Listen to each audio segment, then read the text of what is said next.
দেখুন, তৃণমূলকে হারানো আর বিজেপিকে নিয়ে আসা প্রশ্নটা নয়।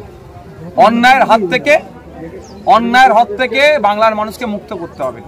অত্যাচার, দুর্নীতি, সাম্প্রদায়িকতার হাত থেকে বাংলাকে মুক্ত করতে হবে। বিজেপি ধর্মীয় উন্মাদনা তৈরি করে হিংসা ছড়াচ্ছে, পশ্চিমবাংলায় সম্প্রীতি নষ্ট করার চেষ্টা করছে, ওকে হারাতে হবে। আর তৃণমূল কংগ্রেস বিজেপির ভয় দেখিয়ে ক্ষমতার মসনদে থেকে সংখ্যালঘু থেকে শুরু করে সংখ্যাগুরু প্রত্যেকটা সমাজের মানুষকে আজকে তারা শোষণ করছে, দুর্নীতি করছে, তাদের সাথে অন্যায় করছে। তাই অন্যায়ের হাত থেকে আর অত্যাচারের হাত থেকে এবং সাথে সাথে এই সাম্প্রদায়িক বিজেপির হাত থেকে বাঁচার জন্য আমরা চেষ্টা করছি। বিজেপি তৃণমূলের বিরুদ্ধে আইএসএফ এবং যে সমস্ত রাজনৈতিক দলগুলো আছে, সিপিএম, কংগ্রেসকেও আমরা আলোচনায় আনছি। আরও যে সমস্ত আরও রাজনৈতিক দল আছে, সামাজিক সংগঠন আছে, তাদেরকে একটা প্ল্যাটফর্মে আনার চেষ্টা করছি। অল আউট আমরা বিজেপি এবং তৃণমূলের বিরুদ্ধে গণতান্ত্রিক প্রক্রিয়া লড়াই করব, মানুষকে আহ্বান করবো তার জন্য। আর বিহারের দেখিয়ে বাংলাকে কোনোদিন বিশ্লেষণ করবেন না। 2020 সালে বিহারেও এই ধরনের এনডিএর ক্ষমতা এসেছিল। 2021 সালে পশ্চিমবাংলার মানুষ বিজেপিকে আটকে দিয়েছিল, আর সংখ্যালঘুরা ভোট দিয়ে আটকে ছিল বিজেপির অত্যাচারের হাত থেকে বাঁচার জন্য। কিন্তু তৃণমূল সংখ্যালঘুদেরকে কোনো অংশে অত্যাচার করতে বাদ রাখেনি। এই যে আমি যেখানে বসে আছি, ওয়াকফ সংশোধনী আইন নিয়ে একটা প্রতিবাদ সভা করছিল, তৃণমূল কংগ্রেসের নেতৃত্বে একটা হিংসা ছড়িয়েছিল। 3000 মুসলিম ছেলের নামে মিথ্যা মামলা এই তৃণমূলের আমলে হয়েছে। এখন পর্যন্ত ওয়াকফ সংশোধনী আইনের প্রতিবাদ করতে গিয়ে শামশেরগঞ্জ এলাকার 750 কাছাকাছি ছেলেরা মিথ্যা মামলায় জেল খাটছে এই তৃণমূলের আমলে। তাহলে তৃণমূল আর বিজেপি আলাদা নয়। তাই আমরা ঐক্যবদ্ধ হচ্ছি, বিজেপি এবং তৃণমূলকে পরাস্ত আমরা করবো 2026। এটা বাংলার মাটি, এটা সম্প্রীতির মাটি, ঐক্যের মাটি। এই মাটিতে বিজেপি চান্স সুযোগ পাবে না। সাথে সাথে দুর্নীতিগ্রস্ত তৃণমূলের এই বাংলায় ঠাঁই নাই আসে। এসআইআর করার পরে বিহারে ভোট হয়েছে এবং সেখানে ভোটের কারচুপি হয়েছে বলে অভিযোগ করছে। পশ্চিমবঙ্গেও এসআইআর হচ্ছে, 26 ইলেকশনে কি কারচুপি হতে পারে? এসআইআর হয়েছে বলে কারচুপি হয়েছে, এসআইআর না হলে কারচুপি হবে না, এই তথ্য আমি বিশ্বাসী নয়। কারণ হরিয়ানাতে দেখেছিলেন, ব্রাজিলিয়ান এক মডেলের 11টি বুথে 22 বার ভোট দিয়েছে। রিসেন্ট তো এসআইআর হরিয়ানাতে হয়নি, তো এসআইআর এর সাথে কারচুপি, এটা আমি এই তথ্য আমাকে এখনো প্রমাণিত হয়নি, হলে তাহলে বলবো। তাহলে আমাদের এখন দরকার কি, স্বচ্ছতার সাথে ভোট হোক। এসআইআর হচ্ছে স্বচ্ছতা, স্বচ্ছ ভোটার লিস্ট তৈরি করা। আর স্বচ্ছতার সাথে যদি না ভোট হয়, তাহলে এসআইআর তৈরি করার কি হবে? সারমর্ম কোথায় থাকলো? বিহারে total voter election commission of India declaration দিচ্ছে, বলছে আপনার স্বীকারোক্তিতে এখানে পাওয়া যাচ্ছে, ঘোষণা হচ্ছে করছে 7,42,00,000। আর টোটাল ভোট আপনার ভোট দিয়েছে 7,45,00,000। তাহলে এমনি 3 লক্ষ ভোট টোটাল ভোটারের থেকে বেশি দিয়েছে। একটা ভুল, একটা তথ্যের গড়মিল দেখতে পাচ্ছি। দ্বিতীয় তথ্যের গড়মিল যেটা, সেটা ভয়ঙ্কর আরো, যে 66.67% ভোট পোলিং হচ্ছে, অর্থাৎ 66.67% ভোট দিয়েছে। তাহলে এখানে আমরা কি দেখছি, টোটাল অ্যাভারেজে 110% হয়ে যাচ্ছে।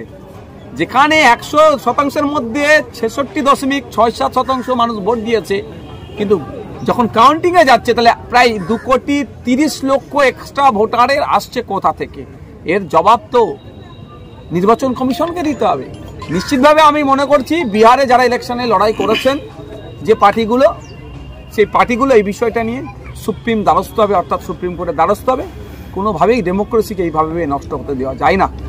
একটা আপনার নির্বাচন কমিশন একটা আলাদা স্বতন্ত্র বডি, তার সাথে কোনো রাজনৈতিক যোগ সহযোগ থাকবে না, এটা আমরা আশা করব। কিন্তু কোনো একটা জায়গায় যেন আমাদেরকে একটা ভাবাতে শুরু করেছে। ভাঙড়ে এনকে দিয়ে স্টিকার লাগানো গাড়ি নিয়ে মাটি ভরাট করছে, পুকুর ভরাট করছে। আমরা দেখছি, আমাদের কাছে আপনাদের মধ্যে অনেকেই খবর করেছিলেন, ওটা আমরা দেখছি ইমিডিয়েট। যেখানে মমতা ব্যানার্জি বিধানসভায় দাঁড়িয়ে তিনি বলছেন, কেউ যদি একটা পুকুর ভরাট করে তাদের বিরুদ্ধে কঠোর ব্যবস্থা নেব। আর সেই মমতা ব্যানার্জি যে রাজ্যের মুখ্যমন্ত্রী শওকত মোল্লাদের নেতৃত্বে, শওকত মোল্লার সহযোগিতা নিয়ে, শওকত মোল্লা প্রত্যক্ষ পরোক্ষভাবে ওর সাথে জড়িয়ে আছেই, হয় প্রত্যক্ষ নাহলে পরোক্ষভাবে। পুলিশের একটা অংশকে পকেটে ভরে নিয়ে যদি এই অন্যায়গুলো করে পুকুর ভরাট করে মেনে নেওয়া যাবে না। আপনাদের জানিয়ে রাখি, আমার সাথে মমতা ব্যানার্জি রাজনৈতিক মতদর্শ আদর্শগত লড়াই আছে, থাকবে। কিন্তু মমতা ব্যানার্জি পশ্চিমবাংলা একটা প্রকল্প চালু করেছে, যে জল ধরো জল ভরো, এই ধরনের একটা প্রকল্প আছে। আপনি যদি আপনার এলাকায় পুকুর খনন করেন, রাজ্য আপনাকে অর্থ সহযোগিতা করবে, অর্থাৎ আপনাকে বেশি বেশি করে পুকুর খনন করার কথা রাজ্যের মুখ্যমন্ত্রী বলছে, আর সেই রাজ্যে শাসক দলের ঝান্ডাকে সামনে রেখে এনকেডি এর আপনার ছবি স্টিকারকে সামনে রেখে পুকুর ভরাট করবে, এটা তো মমতা ব্যানার্জির কানে পৌঁছাতে হবে। আমি বিষয়বস্তুটা নিচ্ছি, আপনারও আমি অ্যাসিস্ট নেব, আপনারও সহযোগিতা নেব, কোথায় কী হয়েছে পার্টিকুলার্স আমাকে দেবেন। আজকেই মমতা ব্যানার্জিকে এই বিষয়টা নিয়ে আমি জানাবো, রাজ্যের মুখ্যমন্ত্রীকে জানাবো যে অবিলম্বে এটা বন্ধ করা হোক। সন্ধ্যা নামতেই বাসন্তী হাইওয়ে রাজ্য সড়কে, ব্যস্ততম রাজ্য সড়কে, সেখানে ডাম্পারে মাটি বোঝায় গাড়ি ধাপাধাপি, যেখানে প্রতিনিয়ত দুর্ঘটনা লেগেই থাকে। বাইকে মানুষ মারা যাচ্ছে, পরিবার সমেত মারা যাচ্ছে, এটা কি করছে? একটু যদিও বিনা হেলমেটে চলার আমি পক্ষে নয়, একটু যদি নলমণি থেকে একটু যাবে সেখানে বিনা হেলমেটে গেলে পুলিশ তাদেরকে ডিস্টার্ব করছে, তবে আমি হেলমেট পরে যাওয়ার পক্ষে, আমি বিনা হেলমেটে যাওয়ার পক্ষে নয়, এই প্রথম আমার ক্লিয়ার। কিন্তু তারপরেও যে ওষুধ আনতে যাচ্ছে এটা বলে ছাড়ছে না, ফাইন করে দিচ্ছে। তাহলে এই ব্যস্ততম রাস্তায় বাসন্তী হাইওয়েতে এই ডাম্পারগুলো চলছে, ডাম্পার চলবে না বলতে পারবো না, কারণ নির্দিষ্ট আছে, সিস্টেমে আছে, যদি মাটির গাড়ি যায় সেক্ষেত্রে রয়্যালটি দিতে হয়, সিস্টেম মেনটেন করে যাক, কিন্তু সেটা তো রাত 10টার পরে যেতে পারে। তা না করে এই যে অন্যায়গুলো করছে এগুলো বন্ধ করতে হবে। কলকাতা পুলিশকে মমতা ব্যানার্জি দিয়েছিলেন কী জন্য আমরা জানি না, কিন্তু এই দিন দেখার জন্য কি কলকাতা পুলিশের একটা অংশ এই দুর্নীতির সাথে জড়িয়ে পড়ছে, কলকাতা পুলিশের যে সুনাম আছে সেটা ক্ষুণ্ণ হচ্ছে। সিপি স্যারকেও আমি অনুরোধ করবো যদি আমার ভিডিও পৌঁছায়, বাস প্রয়োজনে সিপি স্যারের কাছেও আমি নক করবো যেগুলোকে দেখুন।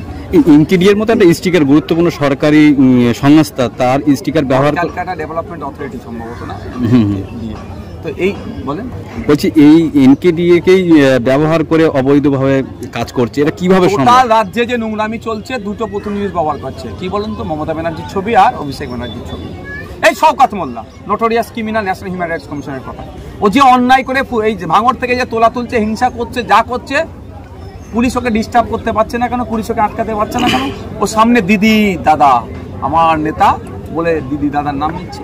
আর এই যে অন্যায়গুলো হচ্ছে, কোনো জায়গায় এনকেডি এর করবে, তো কলকাতা কর্পোরেশনের করবে, কলকাতা বালি মিউনিসিপ্যালিটি করবে, হাওড়া কর্পোরেশনের করবে, এই করে যত ধরনের অন্যায় করছে, অন্যায়কে সামাল দেওয়ার জন্য ওটা দেখাচ্ছে। আপনারা একটা মুভির কথা মনে আছে আপনাদের, পিকে মুভির কথা, মন্দিরের দান বক্স থেকে উনি কিছু টাকা বার করছিলেন, ছুটে এসে যায়, মারতেছে যায়, দুই গালে দুটো ঠাকুরের ছবি লাগিয়ে দিয়েছে, কি বলেছে, সেলফ ডিফেন্স বলেছিল না? তো এরা হচ্ছে এখনকার দিনের পিকে, এই সরকার সাহেব যারা টাইপের পিকে, এরা সেলফ ডিফেন্সের জন্য এক গেলে মমতা ব্যানার্জি, এক গেলে অভিষেক ব্যানার্জি, আর নাহলে কপালে এনকেডি লাগিয়ে ঘুরছে, এই হচ্ছে তফাৎ।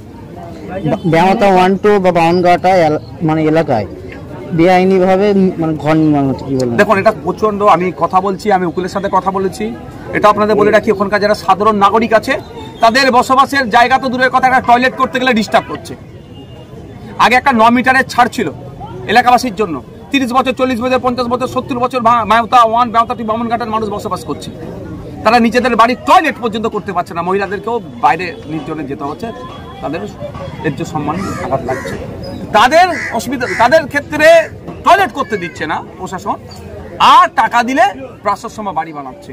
এটা নিয়ে আমি আগামী দিনে তাদের সাথে, ওইখানকার মানুষের সাথে কথা হচ্ছে, আমি আইনি চ্যালেঞ্জে যাবো, যে 9 মিটারের যে কাগজ হতো সেগুলো বার করার চেষ্টা করছি, আর নতুন করে সার্ভে করতে হবে। ও যত অবধি নিউ টাউন আছে ততটা ওয়েটল্যান্ড নয়, আর নিউ টাউনের পর থেকে ওয়েটল্যান্ড হয়ে গেলে গল্প, কে সার্ভে করেছে, সার্ভে চেঞ্জ করতে হবে প্রয়োজনে, সায়েন্টিফিক ওয়েতে সার্ভে করতে হবে।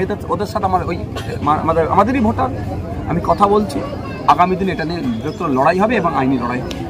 ব্যামতা 2-1 লোকে তাদের সাধারণ মানুষ, সেটা তো ভাঙড় এর বিধানসভার মধ্যেই পড়ছে, কিন্তু আপনি সেখানে জনসংযোগ করেন না বা এইসব এসআইআর সহায়তা কেন্দ্র করছে না, তারা একটা আক্ষেপ অনেক সময় করতে। আমার কথা চলছে, কথা হয়েছে, আমি রিসেন্ট ওখানে যাবো, খুব রিসেন্ট, বিশেষত হিন্দু এলাকায়, না হিন্দু মুসলমানের ব্যাপার না, ওখানে বলবো না, আমি ভাঙড়ের বিধায়ক, ভাঙড়ের প্রত্যেকটা মানুষের আমি বিধায়ক, যে আমাকে ভোট দেয় না তারও বিধায়ক আমি, যে আমাকে ভোট দিতে তারও বিধায়ক। আমি কথা বলছি বামনঘাটাতে, আমি বামনঘাটার কথা বলছি, বামনঘাটাতে আমি খুব তাড়াতাড়ি যাবো, কথা হচ্ছে ওদের সাথে, যে ওরাও চাইছে যে ওখানে একটা এই ধরনের, আমি ওদের ওখানে যাই।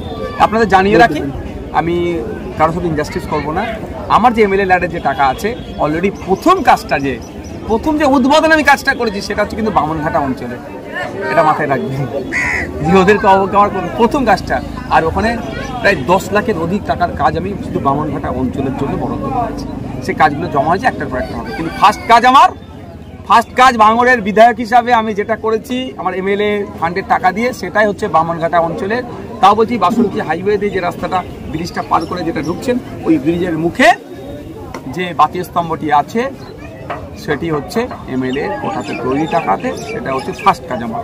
সৌগত মোল্লা বলছেন আপনি চেয়ার টেবিল নিয়ে ফুটেজ খাওয়ার জন্য আপনি বসেছেন, কি বলবেন? যদি ভাই পেনে লিখতে গিয়ে পেন ভেঙে ফেলে, সে আমাকে এটাই দেখবে।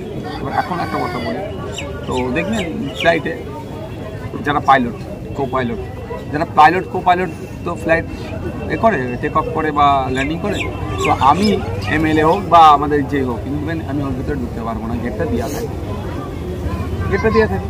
তো বাইরে থেকে একদিন আমি ফ্লাইটে যাচ্ছিলাম, সেদিন ফ্লাইটে দেখি আমাদের ওয়েস্ট বেঙ্গলের রাজ্যপালও ছিলেন, তিনি একদম প্রথম সিটে ছিলেন, আমার মনে হয় 22-23 নম্বরে ছিলেন। যাক, আমাদের রাজ্যপাল স্যারও যদি চান কিন্তু ওর ভিতরে ঢুকতে পারবেন না, ওনার নির্দিষ্ট নিয়ম কানুন আছে, গেট বন্ধ থাকে, ঢুকতে পারবেন না। গেট বন্ধ করতে বাচ্চাটাকে তো সরিয়ে দাও, গেট বন্ধ থাকে। তো আমি বা রাজ্যপাল স্যার যদি ওখানে বলেন ওরা চালাতে পারে না, ওদের ওখানে অন্য লোক আছে, ওই জন্য দরজা বন্ধ করে দিয়ে রেখে দিয়েছে যাতে আমাদেরকে দেখতে না দেয়। কারণ আমি ওই কথাই আছে না, শিয়াল কখন আঙ্গুর ফলকে টক বলে, যখন খেতে পারে না, পেন দিলে পেন যদি ভেঙে ফেলে আমি কি করতে পারি? ভাইজান, তৃণমূলের নেতারা বলছেন যারা দুর্নীতিগ্রস্ত, যারা দুর্নীতির সঙ্গে জড়িত তাদের বিরুদ্ধে তৃণমূল কংগ্রেসের লড়াই, এবং তৃণমূলের একাধিক নেতৃত্ব রয়েছে তারা প্রকাশ্যে তৃণমূলের দুর্নীতির সঙ্গে জড়িত। কিন্তু আমি একটা কথা বলি, নকল মালের উপরে লেখা আছে নকল হইতে সব। তৃণমূল দুর্নীতিগ্রস্ত তৃণমূল নেতা কটা আছে আমাকে খুঁজে দেন, টপ টু বটম পর্যন্ত।